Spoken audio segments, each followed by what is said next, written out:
Okay जैसे कि मैंने आप लोगों के साथ डिस्कस किया था कि कॉस्ट अकाउंटिंग का जो मेन ऑब्जेक्टिव होता है to calculate the cost per unit, मतलब अगर आपने एक यूनिट का जो प्रोडक्शन किया है उसकी कॉस्ट क्या होगी, आप उसको मार्केट में किस रेट पे सेल करेंगे। ठीक है, तो उसके लिए जो मेन हम बनाते हैं वो बनाते हैं कॉस्ट शीट, जिसमें हम सभी तरह के जो खर्चे हैं, है ना, रॉ मटेरियल से फिनिश गुड्स में कन्वर्ट होने के लिए जो भी खर्चे लगे, ठीक है, मतलब कच्चे माल से जब आपने उसको उपयोगी वस्तु में जब आपने उसको चेंज किया, उस पूरे प्रोसेस में जितने भी प्रकार की कॉस्ट लगी वो हम सारी कॉस्टों को ऐड करेंगे, जिससे हमारी टोटल कॉस्ट निकल पाएगी। ठीक है, या फिर हम जिसको बोलते हैं कॉस्ट ऑफ सेल्स। फिर हम उसमें प्रॉफिट मार्जिन ऐड करेंगे। ठीक है, तो हमारा सेल निकल पाएगा कि हमको किस अमाउंट में उस प्रोडक्ट को बेसिकली सेल करना है। ठीक है, तो जहां लेट्स सपोज मैंने आपको एक चीज और बताई है कि कभी भी आप एक यूनिट का प्रोडक्शन नहीं करते हैं। आप जब भी प्रोडक्शन करते हैं, बहुत सारी यूनिट एक साथ प्रोडक्शन होती है, मान लो 10,000 यूनिट प्रोडक्शन होती है, 20,000 यूनिट प्रोडक्शन होती है, तो आप क्या करते हैं कि 10,000 20,000 यूनिट का जो प्रोडक्शन हुआ है आप उसकी टोटल कॉस्टिंग करते हैं। ठीक है, फिर उसको आप डिवाइड कर दोगे। अगर लेट्स सपोज अगर एक यूनिट का निकालना है प्राइस, तो पहले आप 10,000 यूनिट की टोटल कॉस्ट या कॉस्ट ऑफ सेल निकालिए, फिर उसको आप डिवाइड कर देते हैं। अगर total number of unit produce थे तो आपका एक यूनिट का कॉस्ट निकल जाएगा। क्लियर? ठीक है, तो अब मैं आपको इसके लिए यहाँ पे कॉस्ट शीट का फॉर्मेट बता रही हूँ, एक फुल फ्लेज फॉर्मेट बता रही हूँ कि जिसमें मैक्सिमम चीजें मैं कवर करूंगी, सो दैट आप इस फॉर्मेट को देखते हुए कोई भी क्वेश्चंस को सॉल्व कर पाएंगे। तो सबसे पहले यहाँ पे हम स्टार्ट करते हैं opening stock of direct material, opening stock of direct material. ठीक है, लेट्स सपोज पिछले साल ऐसा मटेरियल जो प्रोडक्शन में यूज नहीं हो पाया, ठीक है, लेकिन प्रोडक्शन पर्पज से आया था, ठीक है, तो वो डायरेक्ट मटेरियल इस साल के लिए क्या बन जाएगा, ओपनिंग स्टॉक। ठीक है, फिर आप इसमें ऐड करेंगे इस साल आप और कितनी परचेजेस कर रहे हैं।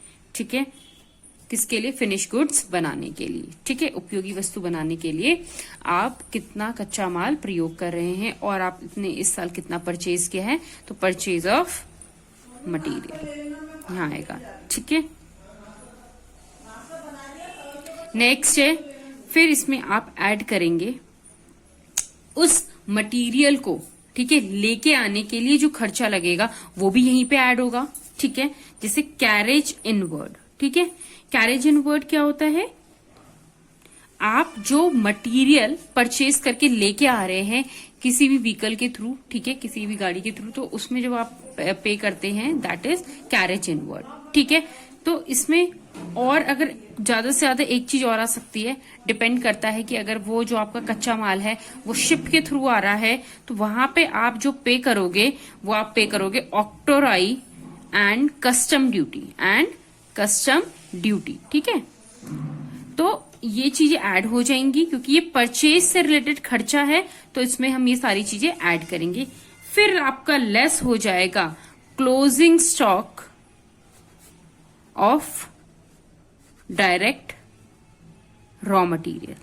ठीक है, closing stock of direct raw material means ऐसा स्टॉक जो आपका अभी प्रोसेस नहीं हुआ है इस साल। ठीक है, हो सकता है, देखो आपने टोटल जो ये मटेरियल, ये बताता है कि टोटल मटेरियल आपने इस साल कितने का मतलब आपके पास था, उसमें से कितना मटेरियल ऐसा है जो इस साल अभी प्रोडक्शन के लिए यूज नहीं हुआ। ठीक है, तो यहाँ पे जब आप ये लेस कर देंगे तो जो आपका अमाउंट आएगा, ठीक है, ये सारी चीजें आपने ऐड करी, ठीक है, ये चीज आपकी लेस हो जाएगी।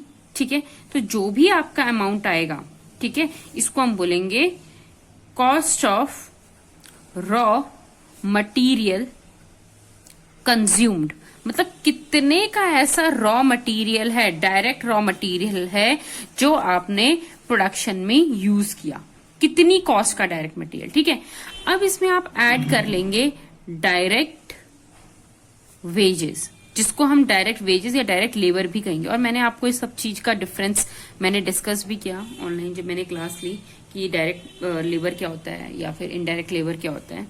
ठीक है, डायरेक्ट लेबर जो डायरेक्टली रिलेटेड होता है प्रोडक्शन से। ठीक है, जो लोग प्रोडक्शन कर रहे हैं उनको फैक्ट्री में हम लोग डायरेक्ट लेबर बोलेंगे, मतलब उनको जो वेजेस दी जा रही है वो हमारा डायरेक्ट लेबर की कॉस्ट है। ठीक है, लेकिन फैक्ट्री में ऐसे लोग भी होते हैं जो इनडायरेक्टली हेल्प करते हैं प्रोडक्शन प्रोसेस में। इनडायरेक्टली मतलब जैसे वॉचमैन है, कोई सुपरवाइजर है, वो कोई प्रोडक्शन तो नहीं कर रहे, वो मशीनरी में बैठ के कोई प्रोडक्शन नहीं कर रहे हैं, लेकिन उनका कहीं ना कहीं योगदान है प्रोडक्शन के लिए। ठीक है, तो अब आपका नेक्स्ट है डायरेक्ट एक्सपेंसेस। ऐसे एक्सपेंसेस जो आप डायरेक्टली आइडेंटिफाई कर सकते हैं किसी भी जो प्रोडक्ट बन के आया है ना। जैसे मैंने बोला कि मैंने ये पेन का प्रोडक्शन किया, तो इस पेन के प्रोडक्शन में मैं क्या आइडेंटिफाई कर पा रही हूँ कि हाँ भैया देखो इसमें कुछ मोल्डिंग एक्सपेंस वगैरह लगा है इसको मोल्ड करने के लिए, या फिर कोई ऐसा प्लास्टिक जैसा मटेरियल लगा है। तो मतलब जो चीजें मैं आइडेंटिफाई कर पा रही हूँ फिनिश गुड्स में, that is direct in nature. ठीक है, तो ये डायरेक्ट एक्सपेंसेस आ गए यहाँ पे। तो अगर जब मैं देखो यहाँ पे मेरा आ गया था cost of raw material consumer, तो ये मेरा पूरा डायरेक्ट मटेरियल का क्या आ गया था, मतलब मेन आपका यहाँ पे डायरेक्ट मटेरियल का एक्सपेंस आ गया था। फिर मैंने इसमें डायरेक्ट वेजेस और डायरेक्ट एक्सपेंस ऐड कर दिए, और तो ये मेरा आ जाता है प्राइम कॉस्ट। क्या आ जाता है? प्राइम कॉस्ट, मतलब वो cost, primary cost, prime cost which is very important. अगर आप कोई प्रोडक्शन कर रहे हैं तो ये कॉस्ट तो ऐसी कॉस्ट है जो आएगी ही आएगी। ठीक है, बिना लेबर, बिना जो आपका सामग्री है, जो मटेरियल है, ठीक है, और डायरेक्ट एक्सपेंसेस का आपको कोई प्रोडक्शन नहीं होगा। मतलब ये आपकी मेन कॉस्ट है जो ऑकर होगी ही होगी। ठीक है, अब तो ये हमने बात करी मटेरियल के लाने से, ठीक है, लेबर का प्रोडक्शन करने से। ठीक है, तो प्राइम कॉस्ट हो गया। प्राइम कॉस्ट के बाद हम इसमें ऐड करेंगे फैक्ट्री के ओवरहेड्स। फैक्ट्री ओवरहेड्स मींस जहां पे प्रोडक्शन कहाँ होता है आपका, फैक्ट्रीज में होता है। ठीक है, अभी हमने मटेरियल से रिलेटेड, जो उसको बनाएगा उसको वेजेस देने से रिलेटेड, ये सारे एक्सपेंसेस हमने ले लिए। बट अब जब जहां पे गुड्स बन रहे हैं, है ना, फैक्ट्री में जहां गुड्स बन रहे हैं वहां पे भी तो कुछ अलग खर्चे आएंगे, है ना। वो खर्चे अब आपको प्राइम कॉस्ट में ऐड करने हैं, फैक्ट्री ओवरहेड्स। तो इसके मैं कुछ आइटम्स लिख देती हूँ। फैक्ट्री ओवरहेड्स में क्या क्या चीजें आती है? डायरेक्ट मटीरियल आता है, इनडायरेक्ट मटेरियल आता है, इनडायरेक्ट वेजेस आते हैं, कोई लीव वेजेस हैं, ठीक है, आप छुट्टी का पैसा देते हो, ठीक है, कोई ओवर टाइम प्रीमियम आप पे कर रहे हो किसी फैक्ट्री में किसी लेबर को, वो आएगा यहाँ पे। Fuel and power, fuel and power मतलब कोई भी मशीनरी में जो यूज होता है, जो फैक्ट्री में मशीनरी लग रखी है प्रोडक्शन के लिए, उससे रिलेटेड फ्यूल एंड पावर। कोल अगर आप यूज कर रहे हैं, फैक्ट्री का रेंट हो गया, ठीक है, इलेक्ट्रिसिटी बिल हो गया, ठीक है, कोई फैक्ट्री का इंश्योरेंस करा रखा है गुड्स का आपने, वो आ जाएगा। फैक्ट्री की इलेक्ट्रिसिटी हो गई, इंश्योरेंस हो गया, लाइटिंग एक्सपेंस हो गया। फिर मैंने आपको बताया था सुपरविजन, अगर आपने कोई सुपरवाइजर रखा हुआ है उसको जो आप सैलरी दे रहे हैं, ठीक है, ठीक है, तो उसके बाद कोई मान लो फैक्ट्री में कैंटीन लगी हुई है, ठीक है, कोई रिपेयर का काम है, ठीक है, कोई मान लो वर्क सैलरीज हैं, ठीक है, तो ये सारी चीजें, ठीक है, यहां पे आएगा। मतलब फैक्ट्री का कोई भी जो खर्चा होगा वो यहां आएगा। और हाँ, हमेशा ये मान के चलना कि जब भी किसी भी एक्सपेंस के आगे कोई चीजें नहीं मेंशन कर रखी, वो फैक्ट्री की है या फिर ऑफिस की है, तो हम जनरली उसको फैक्ट्री में ही लेकर जाएंगे। ठीक है, तो यहां तक आप लोग को समझ आया। ठीक है, तो जब हम लोग प्राइम कॉस्ट में ये सभी चीजों को ऐड कर लें तो ये हमारा आ जाता है gross factory cost, gross factory cost. ठीक है, अब इसमें हम दो चीजों की एडजस्टमेंट करेंगे। पहला, ऐड कर देंगे आपका opening stock of work in progress. Opening stock of work in progress मतलब ऐसा प्रोडक्ट जो ना तो फिनिश गुड्स बना है, ठीक है, अभी आधा प्रोसेस हो रखा है, ठीक है, तो उसका ओपनिंग स्टॉक ऐड होगा। लेस करेंगे, ऐसा कोई मटेरियल अगर आपकी फैक्ट्री में पड़ा है तो उसकी कॉस्ट यहां पे हम ऐड करेंगे, लेस करेंगे closing stock of work in progress. तो ये आपका आ जाएगा नेट फैक्ट्री कॉस्ट। ठीक है, नेट फैक्ट्री कॉस्ट। जब ये दो चीजें एडजस्ट होंगी तो नेट फैक्ट्री कॉस्ट आ जाएगा। और इस फैक्ट्री कॉस्ट का दूसरा नाम वर्क कॉस्ट भी बोला जाता है। इसको आप बहुत जगह बुक्स में देखेंगे, जहां जहां मैंने फैक्ट्री कॉस्ट वर्ड यूज किया या फैक्ट्री ओवरहेड वर्ड यूज किया, तो उसके लिए वर्क ओवरहेड भी यूज किया जाता है वर्ड। ठीक है, फैक्ट्री की जगह वर्क कॉस्ट भी यूज किया जाता है। ठीक है, अब यहां तक मेरा आ गया नेट फैक्ट्री कॉस्ट या वर्क कॉस्ट। अब नेट फैक्ट्री वर्क कॉस्ट में हम ऐड कर देंगे ऑफिस एंड एडमिनिस्ट्रेटिव एक्सपेंसेस या ओवरहेड्स। ठीक है, अब आप बोलेंगे फैक्ट्री के खर्चे ले रहे हैं अब हम, ऑफिस क्यों है?